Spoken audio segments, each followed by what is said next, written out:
My name is Maya Lancaster, and I'm 32 years old. What happens when your own sister, the one who's supposed to have your back, decides you're not successful enough to sit with real adults at her charity gala? When she literally seats you at a table with 7-year-olds while your married siblings dine at the VIP table? You're about to find out exactly what I did when faced with this humiliation in front of 500 influential guests. And trust me, the way the tables turned that night shocked everyone, especially my sister. Before we dive in, please take a moment to like and subscribe, but only if you genuinely enjoy this story. I'd love to know where you're watching from and what time it is in your corner of the world. Drop a comment below. Now, let me take you back to that unforgettable evening when I learned that sometimes the best response to being underestimated is to let your success speak louder than any confrontation ever could. The invitation arrived in a gold-embossed envelope 3 weeks before the event. My sister Victoria's annual charity gala, the crown jewel of her nonprofit organization's fundraising calendar. 500 guests, black tie required, minimum donation of $5,000 per plate. This year's theme, Celebrating Family Excellence. I actually felt touched that she'd included me. Victoria and I had always had a complicated relationship. She was the CEO of a prestigious children's education foundation, married to Robert, a successful corporate lawyer. At 38, she embodied everything our parents considered achievement: the corner office, the suburban mansion, the 2.5 kids in private school. Me? I was the creative one, a freelance artist who worked from a converted loft, painted at odd hours, and hadn't followed the traditional path. But I loved my work, and lately, things had been picking up significantly. Not that Victoria ever asked about my projects. I spent more than I should have on a new evening gown. A stunning midnight blue piece that made me feel like I belonged in those elegant ballrooms Victoria frequented. I even had my hair professionally styled. This was my chance to show the family, especially Victoria, that I was doing just fine. The grand ballroom at the Fairmont Hotel was breathtaking that night. Crystal chandeliers cast warm light over tables dressed in ivory linens and gold accents. I arrived right on time, clutching my evening bag, ready to support my sister's cause, and maybe, just maybe, bridge the gap that had been widening between us for years. I should have known something was off when I saw Victoria's face as I approached her at the entrance. That flash of something, was it panic? Before she fixed her smile. "Maya, you actually came," Victoria said, air kissing me while keeping her body angled toward a group of donors. "Of course I came. Why wouldn't I?" I smiled, trying to ignore the way she immediately turned to greet the couple behind me with significantly more warmth. As the cocktail hour progressed, I noticed a pattern. Every time I approached Victoria to chat, or when someone asked about her family, she'd deflect or physically steer the conversation away from me. When Mrs. Henderson, a major donor, asked Victoria to introduce her family members, my sister's response stung. "Oh, that's just my artist sister. You know how creatives are," she laughed, waving dismissively in my direction, before quickly adding, "But let me introduce you to James and Emily, my brother and sister-in-law. James just made partner at his firm." Just my artist sister.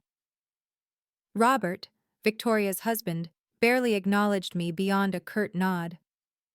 When I tried to join their conversation with some board members about the foundation's new art therapy program, something I actually knew about, Victoria quickly interrupted. "Maya wouldn't understand the business side of things. She's more free-spirited." The group chuckled politely while I stood there, heat rising to my cheeks.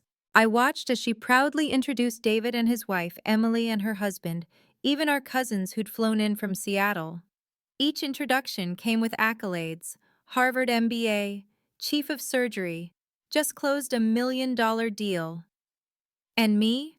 I became invisible, a ghost at my own sister's gala. The dinner bell chimed, and guests began moving toward the dining area. I pulled out my phone to check the seating chart Victoria had emailed. Table 12. I started walking, still hoping the night could turn around. Table 12 wasn't near the stage. It wasn't even in the main dining section. I walked past tables 1 through 5, the VIP section where Victoria held court with Robert, and I noticed all my married siblings. Past tables 6 through 9, filled with board members and major donors. Past tables 10 and 11, where foundation staff sat. Table 12 was in the corner, partially hidden behind a decorative screen, and it was half the size of the others, with rainbow-colored balloons tied to each chair. 7 children, all under 10, looked up at me as I stood frozen, staring at the place card with my name in Comic Sans font. The other place cards had cartoon characters on them. The centerpiece was made of Legos. "Are you somebody's mommy?" a little girl in a princess dress asked, chocolate already smeared on her face. I stood there for 30 seconds that felt like 30 years, trying to process what was happening. The kids' table. My sister had literally seated me at the children's table, while every other adult in our family sat at the VIP section. A server appeared with coloring books and crayons. "The children's menu is mac and cheese or chicken fingers, ma'am. Which would you prefer?" I looked across the room at Victoria, laughing with donors, her perfect family displayed around her like accessories. David caught my eye and quickly looked away. Emily mouthed, "I'm sorry," before turning back to her salmon entree. The little girl tugged on my $800 dress. "Lady, you're really tall for this table." My hands trembled as I set my clutch on the tiny chair clearly meant for someone 4 feet shorter than me. The other guests were starting to notice, heads turning, whispers beginning. If I made a scene now, I'd be the dramatic artist sister who ruined Victoria's perfect gala. 500 witnesses would see me lose my composure, and the story would follow me through every professional network in the city. Victoria knew this. She was counting on it. My parents, who'd flown in from Florida specifically for this event, would be mortified. Mom had been so proud, telling her book club about Victoria's success and how the whole family would be together.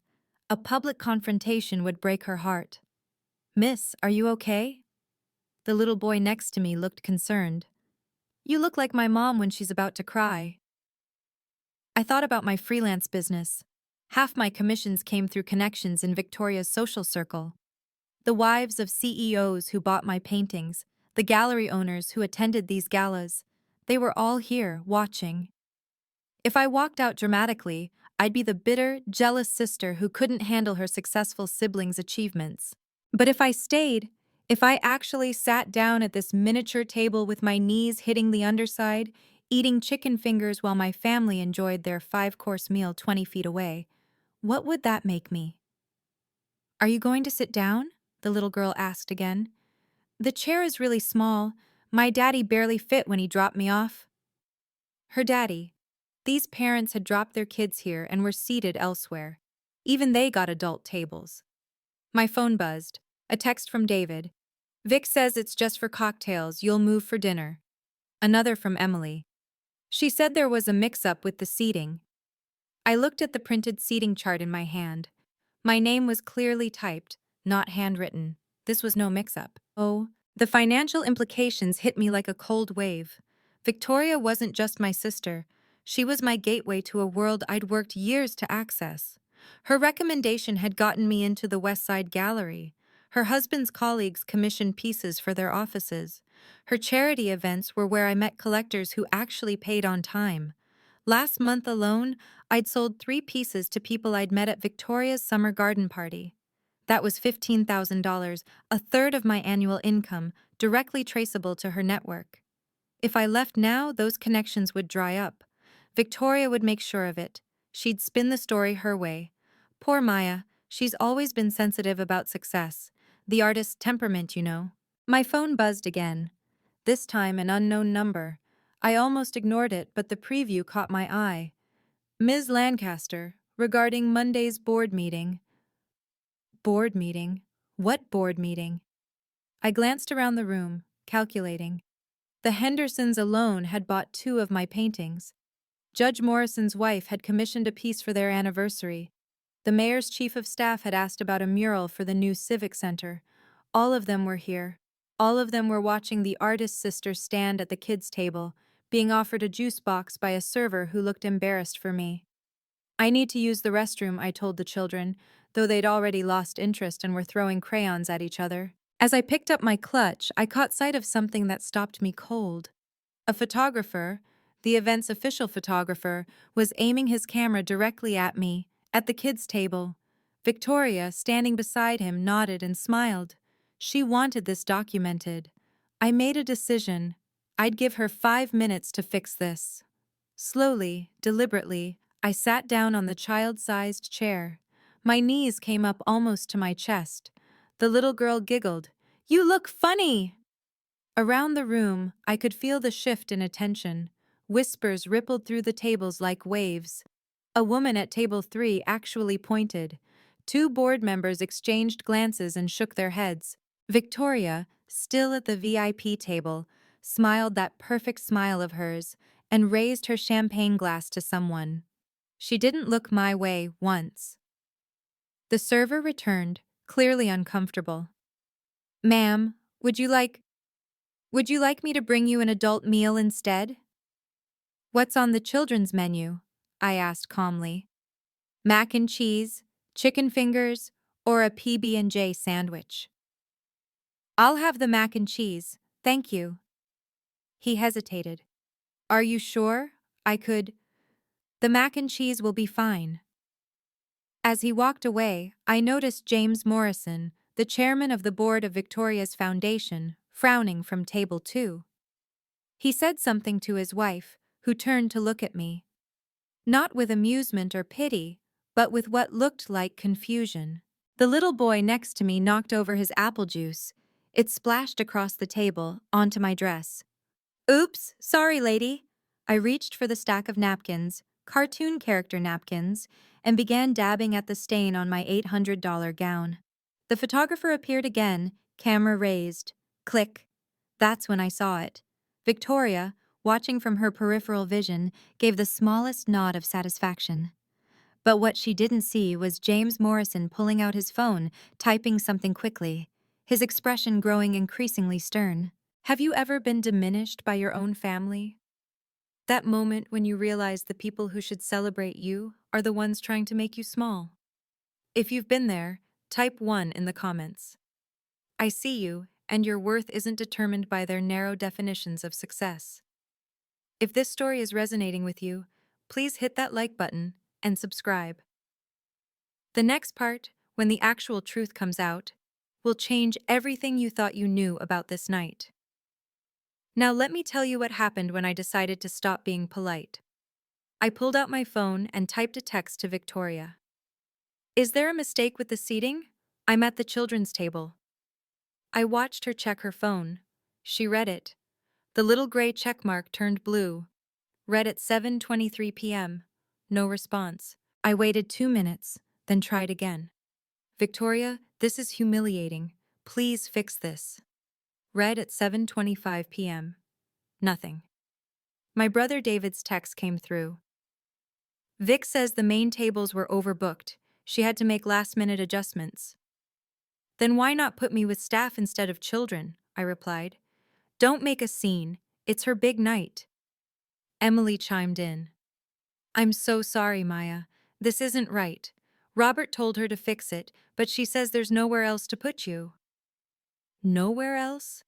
I counted 3 empty seats at the VIP tables from where I sat. "It's fine," I typed back, though my hands were shaking.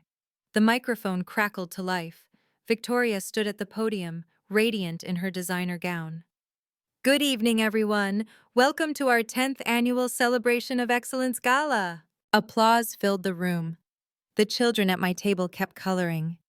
"Before we begin dinner service, I want to take a moment to thank my wonderful family for their support.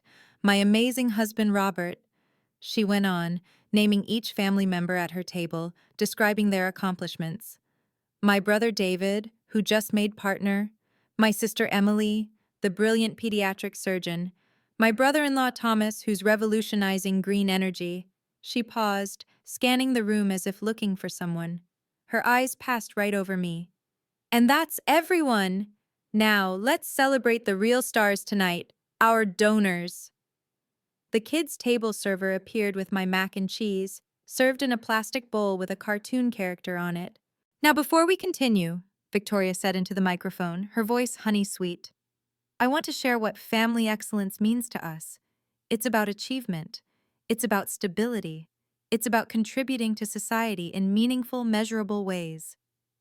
She gestured to our siblings' table. When I look at my family, I see doctors, lawyers, business leaders, people who've built something solid, people who understand that success requires sacrifice, discipline, and yes, conformity to certain standards. The word conformity hung in the air. I felt eyes turning toward me. Not everyone can handle that pressure, she continued. Some people prefer simpler paths, and that's okay. We need all types in this world. Someone coughed. The mayor's wife whispered something to her husband. The MC, an elderly board member, leaned into his mic. Victoria, shouldn't we acknowledge all your family members here tonight? A pause. Victoria's smile tightened. I believe I have. Are you sure? I thought I saw. That's everyone who matters for tonight's program, she cut him off, her tone still pleasant but firm. Now, let's talk about our amazing youth programs. That's everyone who matters. The words landed like a slap. Even the children at my table seemed to sense the tension.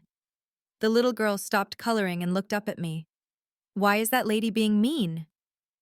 From table 2, James Morrison stood up abruptly and walked toward the side exit, phone pressed to his ear. His wife watched me with an expression I couldn't quite read. The photographer circled back to the kids' table. This time, I didn't look away. I stared directly into the lens as he captured me, surrounded by children, holding a plastic spoon, my designer dress stained with apple juice. Let him document this moment. Let them all see. The server returned with a tray that made my stomach sink, chocolate milk in a sippy cup, fruit snacks, and a coloring sheet about healthy eating habits. I didn't order these, I said quietly. Ms. Lancaster, Victoria, said to make sure you got the full kids' experience. His voice was apologetic. I'm really sorry. The full kids' experience. My own sister had specifically requested this humiliation. At the next table, I heard a woman whisper, Isn't that Victoria's sister? Why is she? Shh, Victoria said she's special. You know, artistic. Sometimes they need different arrangements. Special. Different arrangements. Like I was mentally incompetent. The little boy next to me knocked over another cup. Cranberry juice this time. It splashed across my lap, deep red against midnight blue. Oops, sorry again, lady. Parents at nearby tables were now openly staring. Some with pity, others with confusion, a few with barely concealed amusement. One woman took out her phone, angling it toward me. Excuse me, a man's voice said. I looked up to see a server I hadn't seen before. Ms. Lancaster asked me to check if you need anything. A bib, perhaps? A bib. She said you might be more comfortable if we moved you to the corner, where it's quieter, he continued, away from the adult conversations. I heard someone laugh. Short, sharp, quickly muffled, but unmistakable. Victoria stood at her table now, watching. Not directly, she was too smart for that. But I could see her in my peripheral vision, monitoring the situation while pretending to chat with donors. The little girl tugged my sleeve again. Lady, are you crying? I wasn't. Not yet. But something else was building inside me, not rage, not hurt. Something calmer, clearer, decision. Ms. Lancaster? A different voice, authoritative but warm. I looked up to see James Morrison standing beside the kids' table. The chairman of the board, the man whose family foundation had donated millions to Victoria's organization, was looking down at me with an expression of genuine concern. Mr. Morrison, I managed, attempting to stand in the tiny chair. Please don't get up. He pulled over an adult chair from a nearby table and sat down, his elegant tuxedo a stark contrast to the Lego centerpiece. I have to say, your latest installation at the Whitmore Gallery was extraordinary. My wife couldn't stop talking about it. Your latest installation. He knew my work. Thank you, that means a lot. Tell me, he said, loud enough for nearby tables to hear. How did you end up here? This seems like an unusual seating arrangement. I chose my words carefully. The organizers felt this was the appropriate place for me. His eyebrows rose. The organizers? Or one organizer in particular? Before I could answer, he continued. You know, we've been looking for someone with your exact expertise for a special project. Someone who understands both art and community engagement. The little boy interrupted. Mister, are you Maya's daddy? James Morrison smiled. No, young man. I'm someone who recognizes talent when I see it. He turned back to me. Have you checked your email today? Not since this morning. You should. He stood, straightening his jacket. Sometimes opportunities come when we least expect them. Sometimes they come right when we need them most. He looked directly at Victoria's table, then back at me. Interesting seating arrangement indeed. As he walked away, I noticed him typing something on his phone. His jaw set in a way that suggested decisions were being made. I pulled out my phone, trying to ignore the chaos of children around me. My email icon showed 3 unread messages, all from this afternoon. The first was from James Morrison's assistant, sent at 4 p.m. Please confirm your availability for Monday's board meeting. The second, from James himself at 5 p.m. Looking forward to announcing your appointment tonight. The third, sent just an hour ago. If you haven't seen the previous emails, please find me at the gala. Important we speak before the announcement. Announcement? What announcement? I glanced up to find James Morrison back at his table, but his eyes were on me. He tapped his watch and mouthed, 20 minutes. The little girl next to me had chocolate ice cream now. How did she even get that? And was gesturing wildly with her spoon. A glob landed on my phone screen. Sorry, she giggled. My mommy says I'm messy. As I wiped my phone clean, I noticed Victoria's assistant approaching the podium with a folder. The evening's program. Whatever was happening in 20 minutes was already scheduled, but Victoria didn't know I knew. I looked at the chairman again. This time he was showing something on his phone to his wife. She gasped, then looked at me with what I now recognized as anticipation. Check your email when you can, he'd said, but he'd meant something else entirely. Be ready. Your moment is coming. The server appeared again. Ms. Lancaster, would you like me to bring you a proper chair? Mr. Morrison insisted. No, I said, surprising myself with the firmness in my voice. I'll sit here for now, but thank you. Let everyone see exactly where Victoria placed me. It would make what came next that much more powerful. Victoria's heels clicked against the marble floor as she approached the kids' table. Her smile was perfect, practiced, meant for the donors watching. Maya, what are you doing over here? Her voice carried across the room, deliberately loud. I thought you weren't coming tonight. Several heads turned. She wanted an audience for this. You sent me an invitation, Victoria, with my name on it. Did I? She touched her forehead dramatically. With everything going on, I must have forgotten. You know how these big events are, so much to coordinate. She looked at the children, then back at me. Though this does seem more your speed, less pressure, less formality. The kids had gone quiet, sensing adult tension.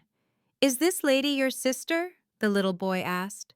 Victoria's laugh tinkled like breaking glass. Unfortunately, yes, though we're very different.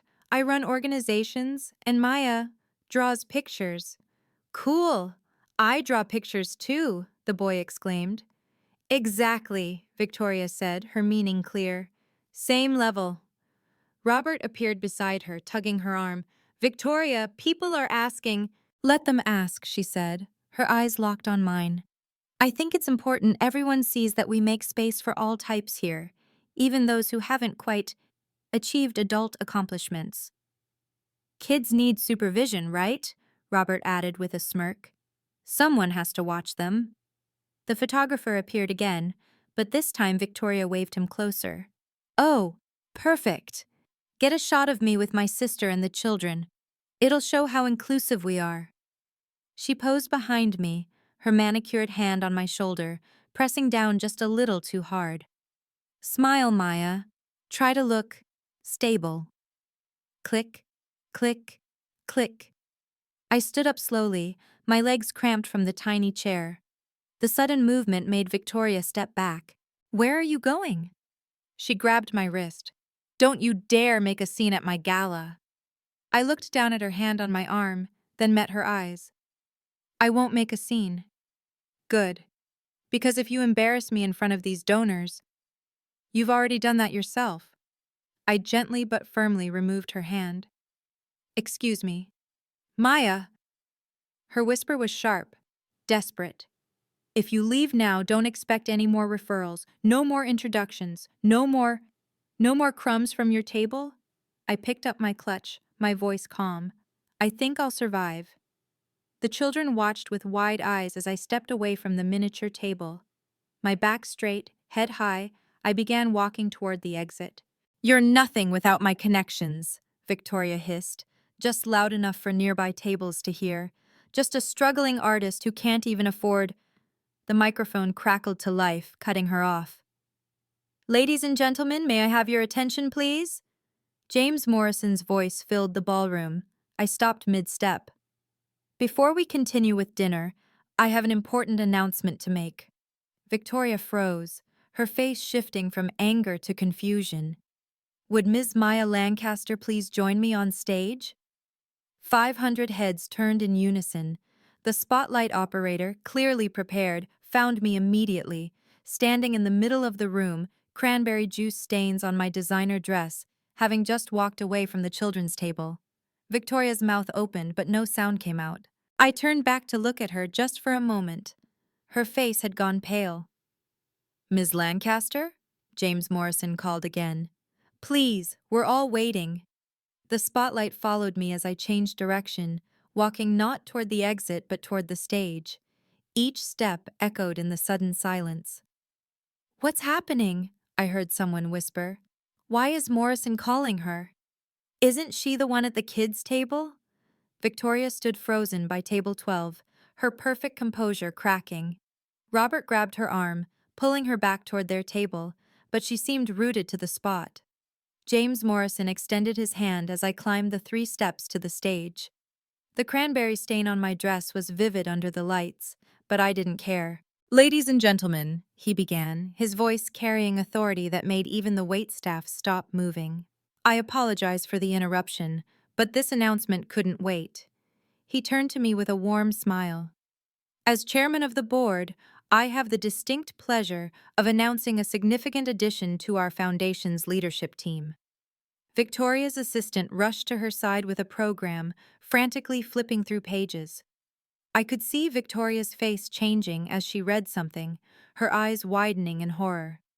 "After an extensive search for someone who could lead our new Arts and Community Engagement Initiative, a position that comes with a seat on our executive board and oversight of our $10 million cultural investment fund." The room was so quiet I could hear my own heartbeat. "We found that person in Ms. Maya Lancaster." Gasps rippled through the crowd. Someone dropped a glass. Ms. Lancaster's innovative approach to community art programs and her recent installation series on hidden voices demonstrated exactly the vision we need.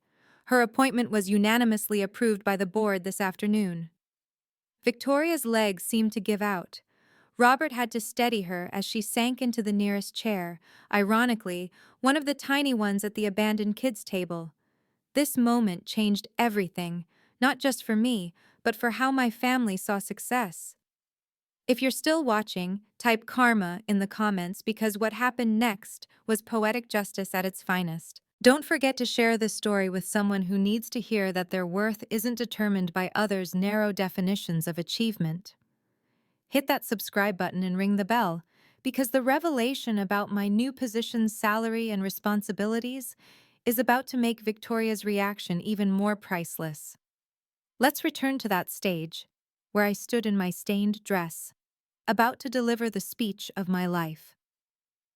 Ms. Lancaster will serve as our senior art advisor, James Morrison continued, his voice filling every corner of the ballroom.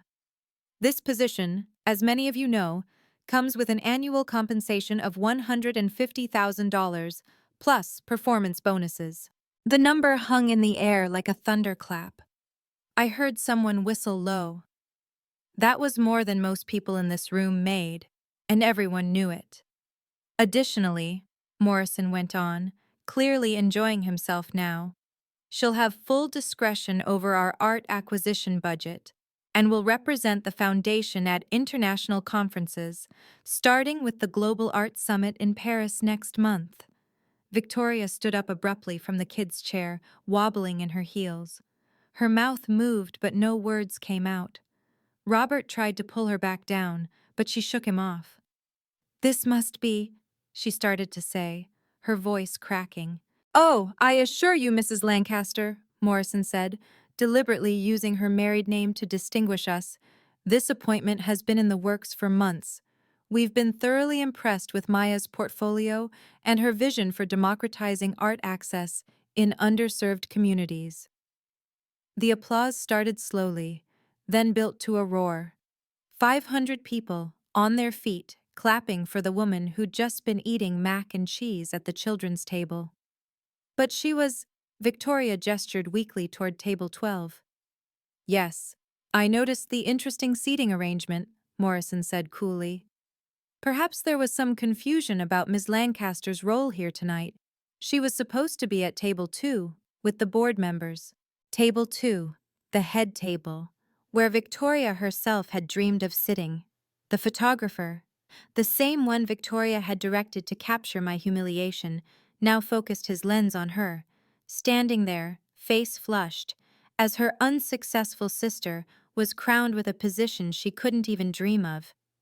"Now," Morrison continued, "I'd like to invite Maya to share her vision for the Foundation's new direction."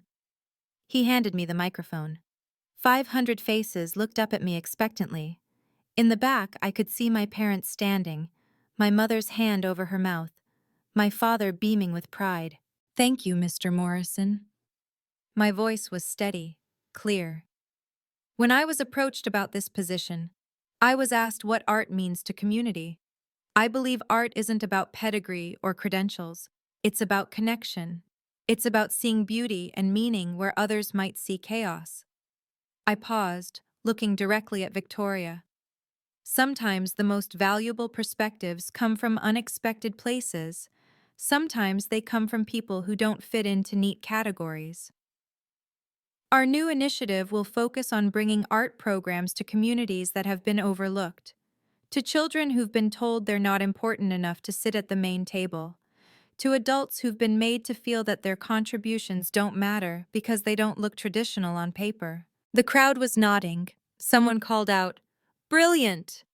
We'll be partnering with schools, community centers, and yes," I smiled, "even organizing special programs where children and adults work together as equals, because creativity doesn't recognize age, status, or seating arrangements."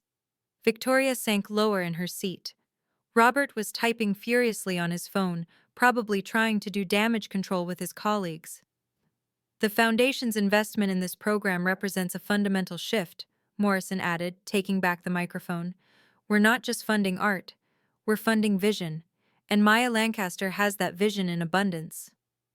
Starting Monday, she'll have an office on the executive floor. Her first initiative launches next quarter with a budget of $2 million. $2 million.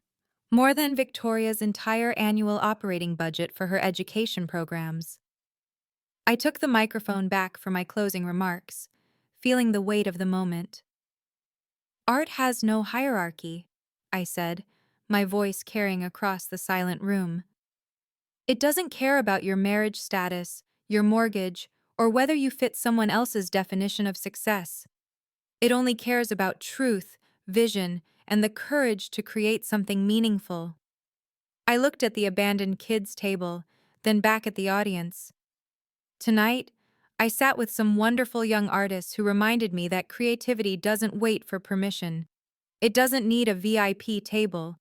It thrives wherever it's planted, even in the corners where some people think it doesn't belong. The little girl from table 12 stood up and waved at me. I waved back, and the crowd laughed warmly.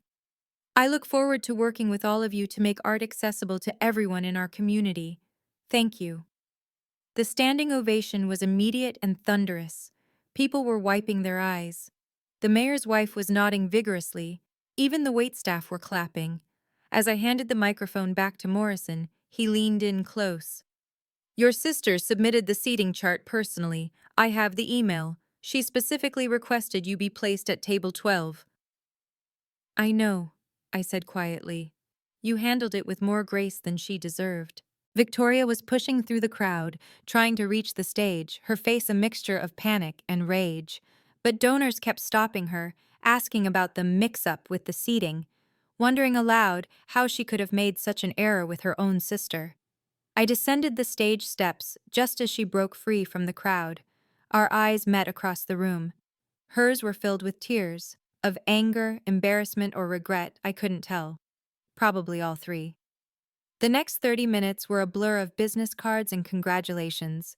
Everyone wanted to meet the new senior art advisor, especially after witnessing what they were now calling the seating incident. We should have lunch soon, said Mrs. Henderson, pressing her card into my hand. I have a collection you might be interested in for the foundation. My company would love to sponsor your first exhibition, another CEO offered. That was the most graceful handling of disrespect I've ever seen, the mayor's chief of staff whispered. We need someone with your poise on the Civic Center project. Through it all, I watched Victoria trying desperately to maintain control. She stood near the VIP table, but people were walking past her to get to me. Her phone buzzed constantly. I could see her checking it obsessively, her face growing paler with each message. 32 texts already, Emily whispered when she hugged me. The family group chat is exploding. Mom's furious with Victoria. I had no idea about your appointment, David said, shaking his head. Victoria told us you were struggling, that we needed to be sensitive about your career. Even Robert's colleagues were distancing themselves from him, clearly embarrassed by association. Your sister really didn't know? Judge Morrison's wife asked me quietly. She never asked about my work, I replied simply. She just assumed. Expensive assumption, she noted, watching Victoria field what looked like an uncomfortable phone call. The foundation's PR director appeared at my elbow. Ms. Lancaster, 3 media outlets want statements about tonight's announcement.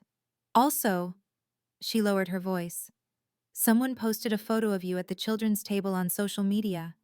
It's already going viral with the caption, "From kids' table to executive board in one night." The comments are, "Not kind to your sister." Victoria finally cornered me in the hallway outside the ballroom, away from the crowd. Her perfect makeup was smudged, her carefully styled hair disheveled from running her hands through it. "How could you do this to me?" she hissed. "You knew about the appointment and let me—" "Let you what?" I kept my voice level. "Let you seat me at the children's table. Let you humiliate me in front of 500 people? Let you tell everyone I was a failure? You should have told me. You never asked about my work, Victoria, not once in the past year." "That's not—" She stopped, unable to deny it. "You deliberately embarrassed me." "No, you embarrassed yourself. I just refuse to be your prop." "Do you have any idea what this will do to my reputation? The board is already questioning my judgment. 2 major donors just pulled out of next month's fundraiser. Maybe they're questioning why someone who claims to value family would treat their sister like she's worthless." She stepped closer, her voice dropping to a whisper. "You've ruined everything. My husband's partners are laughing at him. The board wants an emergency meeting, all because you couldn't just— Just what? Stay in my place? Play the failure so you could feel successful?" Footsteps echoed in the hallway. Our parents rounded the corner, and the disappointment on our mother's face when she looked at Victoria was devastating. "We need to talk," Mom said quietly. "All of us." Victoria's phone buzzed again. She glanced at it and went even paler. "The Chronicle wants a statement about the seating arrangement. Someone sent them photos." You wanted those photos taken, I reminded her. You specifically asked the photographer to document it. The truth of it hung between us like a blade. My parents' reaction was swift and decisive. Mom pulled me into a fierce hug while Dad stood with his arms crossed, staring at Victoria with an expression I'd never seen before. "We always knew you'd make it," Mom whispered in my ear. "I'm so proud of you." "How could you?" Dad's voice was quiet but sharp, directed at Victoria. "Your own sister?" "She doesn't understand the pressure I'm under," Victoria started. "The image I have to maintain. By humiliating Maya? By literally putting her at a children's table?" David and Emily had followed our parents out, and now our entire family stood in that hallway, divided. David shook his head at Victoria. "This is low, even for you." "Even for me?" Victoria's voice cracked. "What's that supposed to mean?" "You know exactly what it means," Emily said. "You've always been jealous of Maya's talent.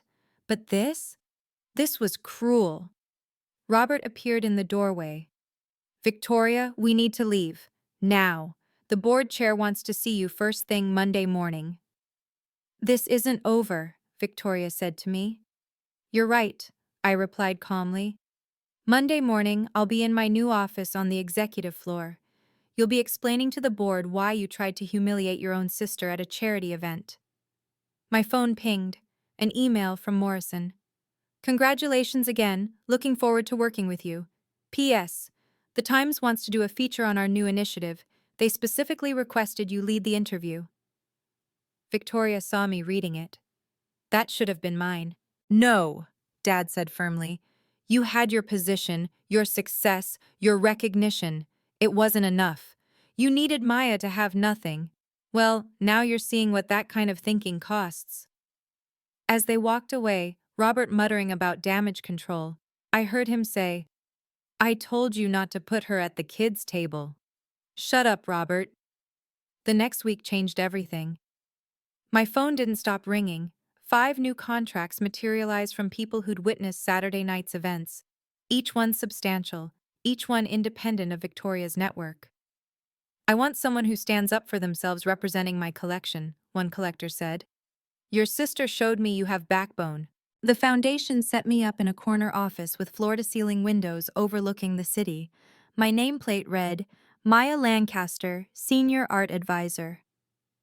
No relation to Victoria mentioned anywhere.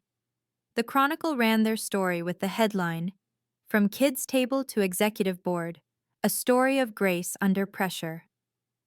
The photo they used? Me standing on that stage in my stained dress, head high, addressing the crowd. Victoria was visible in the background, blurred but recognizable, slumped at the children's table. My assistant, yes, I had an assistant now, knocked on my door. "Ms. Lancaster, the Hendersons confirmed they're pulling their funding from your sister's education program. They're redirecting it to your arts initiative instead." That made 3 major donors who'd jumped ship from Victoria's programs to mine. "Also, your sister called, again. That's the 4th time today." I looked at my phone. 7 missed calls from Victoria. Texts ranging from angry to pleading to desperate. "Tell her I'm in meetings." "All week?" "All week." That afternoon, the Times interview went live online. They'd titled it, "Redefining Success, Maya Lancaster's Vision for Inclusive Art." The journalist had asked about the gala. I'd kept my answer simple. Sometimes the best tables are the ones where you're not welcome. They show you exactly where you need to build your own. By evening, the article had been shared thousands of times. My inbox was full of messages from artists, parents, and even some children who'd heard about the lady at the kids' table who became the boss. Mole. The family divide was inevitable, but still painful. Sunday dinners at our parents' house became awkward affairs with Victoria's empty chair screaming louder than any argument could.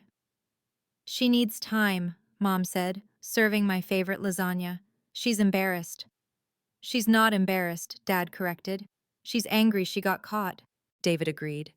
"She's been doing this for years, Mom. making Maya feel small so she could feel big. Remember last Christmas? She introduced Maya as between jobs when Maya had just landed that museum commission. Or my wedding, Emily added. She tried to seat Maya in the back row for family photos. I hadn't known about that one. She said it was for height balance, Emily continued. But she put Cousin Beth up front, and Beth's taller than Maya. My phone buzzed. A text from Victoria. You've turned everyone against me.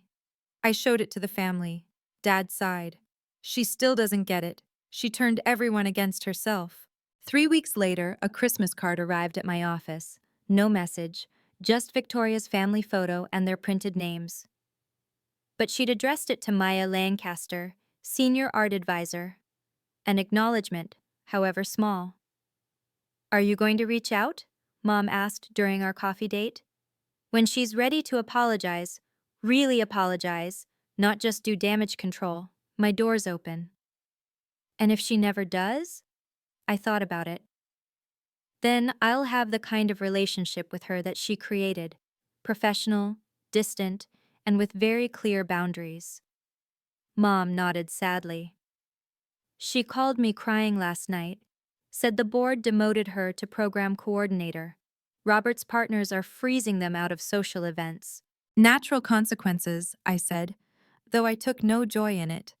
She weaponized social status. Now she's learning how that weapon cuts both ways. Hamel Paris was everything I'd dreamed and more. The Global Arts Summit welcomed me as a visionary, not someone's unsuccessful sister. My presentation on Art Without Borders received a standing ovation. The French Minister of Culture invited me to collaborate on an exchange program. I posted one photo from the Eiffel Tower, professional, elegant, no captions about family drama, just honored to represent the Morrison Foundation at the Global Arts Summit. Victoria liked it within minutes. Her first social media interaction with me since the gala. When I returned, a contract was waiting. Forbes wanted me for their 40 Under 40 feature. The photographer they sent asked me to pose in my new studio, the one I'd bought with my signing bonus. Natural light flooded through skylights I'd only dreamed about having. You've had quite a year, the journalist noted, from struggling artist to executive board member. I was never struggling, I corrected her. I was building. There's a difference. She smiled. Your sister runs a nonprofit too, doesn't she? We work in different spheres, I said diplomatically. The article ran with the headline, Maya Lancaster, the artist who refused to starve. They mentioned my foundation role, my studio, my upcoming exhibitions. Victoria wasn't mentioned once, not out of spite, but because she simply wasn't part of my story anymore. The night the article went live, I got a text from an unknown number. It was a screenshot from Robert's phone, Victoria reading my Forbes feature, tears streaming down her face. She says she's proud of you, Robert had written. She'll never admit it to you, but she is. Pride. From the sister who'd tried to diminish me. I didn't need it anymore, but it was interesting to have it.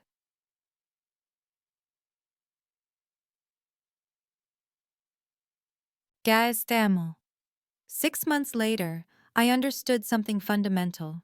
Your worth was never about where others seated you.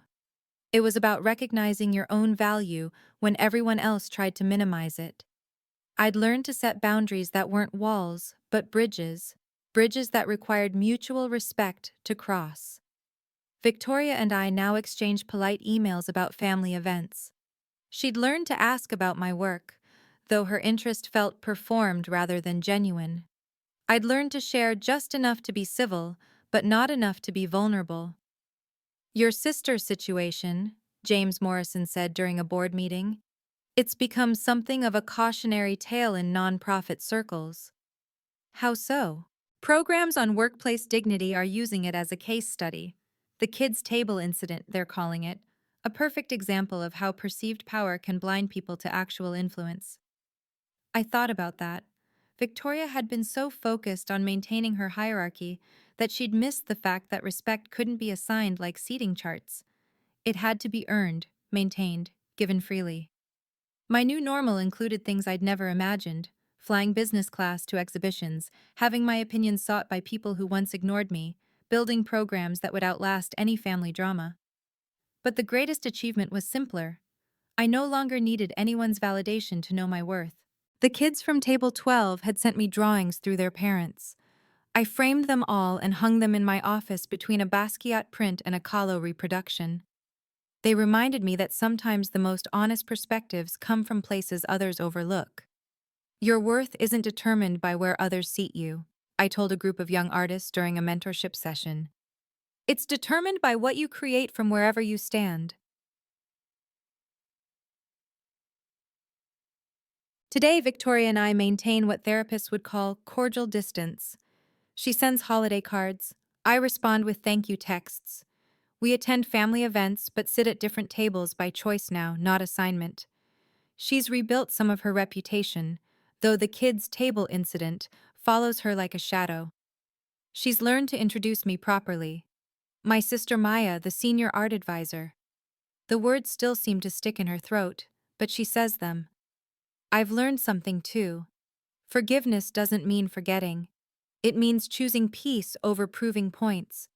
Victoria showed me who she was that night and I believed her. Now I protect my energy and invest it where it's valued. The Morrison Foundation's art program has flourished beyond anyone's expectations. We've funded 200 young artists, opened 15 community studios, and yes, we host an annual Kids Table Gala where children and adults create art together as equals. Victoria has never attended, though she's always invited. Last week, a young woman approached me after a speaking engagement. My sister treats me like I'm nothing because I'm a teacher and she's a surgeon, she said. How do you handle it? Boundaries aren't walls, they're bridges to respect, I told her. But both people have to want to build that bridge. If they don't, you build your own path and let them watch from wherever they're standing. She nodded, tears in her eyes but steel in her spine. This is why I share this story. Not for revenge or sympathy, but for everyone who's been made to feel small by people who should celebrate them. Your seat doesn't determine your worth. Your response to being underestimated? That determines your character. And sometimes, the kids' table is exactly where your biggest opportunity begins. If you've made it this far, you're one of the special ones who understands that respect is non-negotiable. Comment, I deserve respect, if this story resonated with you. Share it with someone who needs to hear that their worth isn't defined by anyone else's seating chart. Subscribe and hit that notification bell for more stories about setting boundaries, finding your worth, and turning humiliation into triumph. Next week, I'm sharing what happened when my ex-husband tried to claim credit for my success at his company party. Spoiler alert, the CEO knew the truth. Remember, you teach people how to treat you. Start today.